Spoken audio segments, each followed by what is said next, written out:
बिस्मिल्लाहिर्रहमानिर्रहीम। बाबर आजम ने भी शोएब मलिक के तबसरे पर रद्द अमल दे दिया। बाबर आजम ने क्या कहा?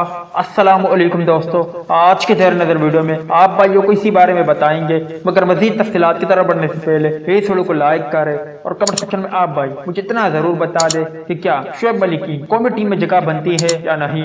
इस हवाले से कमेंट सेक्शन आपके कमेंट का मंतज़र रहेगा। पाकिस्तानी टीम के कप्तान बाबर आजम ने तजुर्बाकार ऑलराउंडर शोएब मलिक के इस तबसरे पर रद्द अमल दिया है, जिसमें मौखर और जिक्र ने ये इशारा किया कि टीम के इंतखाब में बाबर आजम की कोई नहीं सुनता। गुज़िश्ता हफ्ते हरारे में दूसरे T20 के दौरान पाकिस्तान को जिम्बाब्वे के हाथों हैरत अंगेज शिकस्त का सामना करना पड़ा, जिसके बाद शोएब मलिक की जानिब से ये रिमार्क सामने आया। बुध के रोज प्रेस कॉन्फ्रेंस करते हुए बाबर आजम ने मज़कूरा बाला तबसरों पर बात की। बाबर आजम का कहना था कि अब ये बेस खत्म होनी चाहिए। यही बात दोहराई जाती है कि टीम सिलेक्शन पर मेरा कोई कंट्रोल नहीं है। आप मैदान में देख सकते हैं कि मैं हर चीज संभालता हूं और प्लेइंग 11 का फैसला करता हूं। टीम इंतजामिया इनपुट देती है और मैं बतौर कप्तान अपनी जिम्मेदारियों को जानता हूं। बाबर आजम ने हेड कोच मصباح के बारे में शोएब मलिक के तबसरे पर बात करते हुए कहा कि मुझे कोच से कोई परेशानी नहीं है, ये पीसीबी का डोमेन है। टीम मैनेजमेंट हर खिलाड़ी की मुकम्मल हिमायत कर रही है, जिसकी मुझे बहुत खुशी है।